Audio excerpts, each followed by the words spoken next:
जय श्री राधे कृष्णा। नमस्कार साथियों, आइए आप आज सब जानेंगे वर्ष 2024 पौष अमावस्या कब है, किस दिन गंगा स्नान, दान पुण्य का कार्य, श्राद्ध तर्पण आदि का कार्य किया जाएगा, अमावस्या तिथि के दिन क्या करना चाहिए। तो आइए जानते हैं इन सबों के बारे में। प्रत्येक माह के कृष्ण पक्ष की अंतिम तिथि जो कि अमावस्या तिथि होती है, और अमावस्या तिथि के दिन चंद्रमा दिखाई नहीं पड़ते हैं। चंद्रमा मन के कारक माने जाते हैं। अमावस्या तिथि के दिन गंगा स्नान करना दान पुण्य के कार्य करने का विशेष महत्व होता है तथा इस दिन पितरों को प्रसन्न करने के लिए जो कि श्राद्ध तर्पण आदि का कार्य किया जाता है। ब्राह्मण भोजन कराया जाता है। अमावस्या तिथि वहीं पर अगर सोमवार के दिन पड़े तो इसे सोमवती अमावस्या के नाम से जाना जाता है और इस दिन का अपना विशेष महत्व हो जाता है। सोमवती अमावस्या तिथि पर स्त्रियां जो कि सौभाग्य में वृद्धि हेतु अखंड सौभाग्य की प्राप्ति हेतु पुत्र पौत्रादि की प्राप्ति हेतु व्रत को धारण करती है। और सोमवती अमावस्या पर जो कि पीपल वृक्ष के पूजन करने का विधान है तथा पीपल वृक्ष की भौरी देते हुए 108 बार परिक्रमा की जाती है, जिससे कि सौभाग्य में वृद्धि होती है। वर्ष 2024 की यह पौष मास की अंतिम अमावस्या तिथि होगी, जो कि अमावस्या तिथि प्रारंभ समय 30 दिसंबर 2024 दिन सोमवार सुबह 4:02 और अमावस्या तिथि की जो समाप्ति है वह 31 दिसंबर 2024 दिन मंगलवार के तड़के यानी कि सुबह 3:50 पे अमावस्या तिथि की समाप्ति है। तो सूर्योदय व्यापी के अनुसार और चंद्रोदय व्यापी के अनुसार इस बार 30 दिसंबर 2024 दिन सोमवार की अमावस्या तिथि व्रत को धारण किया जाएगा तथा गंगा स्नान दान पुण्य का कार्य श्राद्ध तर्पण आदि का कार्य भी 30 दिसंबर को किया जाएगा। इस बार सोमवार के दिन सोमवती अमावस्या का योग भी बन रहा है, जो कि स्त्रियां सोमवती अमावस्या का व्रत धारण करेगी। अभी खरमास चल रहा है, तो खरमास में जो भी सोमवती अमावस्या का नया व्रत धारण करने वाली स्त्रियां हैं वह अभी नया व्रत को धारण नहीं कर सकती हैं। खरमास में नए व्रत को धारण नहीं करना चाहिए और व्रत का उद्यापन भी नहीं करना चाहिए। खरमास जो कि 14 जनवरी 2025 को समाप्त होगा, तो अभी खरमास चल रहा है, जो कि 17 दिसंबर से खरमास शुरू है और 14 जनवरी 2025 को खरमास की समाप्ति है। तो खरमास के दौरान जो कि नए व्रत धारण नहीं करने चाहिए और व्रत का उद्यापन भी नहीं करना चाहिए, शुभ मांगलिक कार्य नहीं करना चाहिए। तो इस बार 30 दिसंबर को गंगा स्नान दान पुण्य का कार्य श्राद्ध तर्पण आदि का कार्य तथा सोमवती अमावस्या का व्रत धारण किया जाएगा।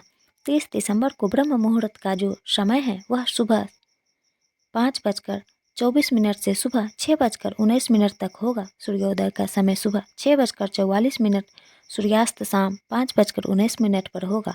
राहु काल का समय सुबह 8:02 से सुबह 9:02 तक होगा। 30 दिसंबर को राहु काल समय के दौरान कोई भी शुभ कार्य या नया कार्य नहीं करना चाहिए। इस बात का विशेष ध्यान रखें। नक्षत्र जो कि मूल नक्षत्र होगा रात्रि 11:57 तक, उसके बाद पूर्वा शारा नक्षत्र होगा। योग जो कि वृद्धि योग होगा रात्रि 8:32 तक, उसके बाद ध्रुव योग होगा। 30 दिसंबर को अभिजीत मुहूर्त का समय सुबह 11:39 से दोपहर 12:02 तक होगा। विजय मुहूर्त का समय दोपहर 2:07 से दोपहर 2:49 तक होगा।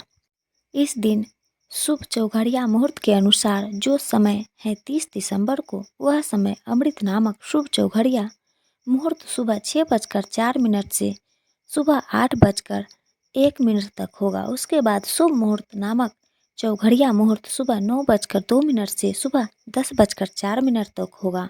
उसके बाद 4 लाभ अमृत और 4 नामक शुभ चौघड़िया मुहूर्त दोपहर 1:02 से शाम 6:59 तक होगा। तो इस दिन शुभ मुहूर्त के अनुसार, शुभ चौघड़िया मुहूर्त के अनुसार आप पूजन आदि का कार्य करें तो बड़ा ही पुण्य फलदायी होगा। अमावस्या तिथि के दिन इस दिन सुबह ब्रह्म मुहूर्त में उठकर के नित्य क्रियाओं से निवृत्त होकर गंगा में स्नान करना चाहिए। गंगा में स्नान ना कर पाए तो घर के नहाने के पानी में ही थोड़ा सा गंगा जल मिला करके स्नान करना चाहिए। शुद्ध वस्त्र धारण करके भगवान सूर्य देव को अर्घ प्रदान करनी चाहिए। और जो भी व्रती हैं, व्रत को धारण करने वाले हैं, उन्हें व्रत के लिए संकल्प लेना चाहिए और अखंड सौभाग्य की प्राप्ति हेतु सोमवती अमावस्या का व्रत धारण करना चाहिए। और शुभ मुहूर्त के अनुसार जो कि पीपल वृक्ष के नीचे जाकर के पूजन आदि का कार्य करना चाहिए। 108 बार भवरी देते हुए परिक्रमा करनी चाहिए। पितरों का श्राद्ध तर्पण आदि का कार्य जो कि दोपहर के समय में करना चाहिए। अमावस्या तिथि के दिन जहाँ तक हो सके इस दिन भगवान शिव जी का पूजन करना चाहिए, भगवान विष्णु का पूजन करना चाहिए, पीपल वृक्ष की पूजा करनी चाहिए, गंगा स्नान दान पुण्य का कार्य करना चाहिए। मछलियों को आटे की गोलियां बना करके तालाब या नदी आदि में डालनी चाहिए। गाय को हरा चारा खिलाने चाहिए। ब्राह्मणों को भोजन करवाने चाहिए। पितरों को प्रसन्न करने के लिए श्राद्ध तर्पण आदि का कार्य दोपहर के समय में करना चाहिए।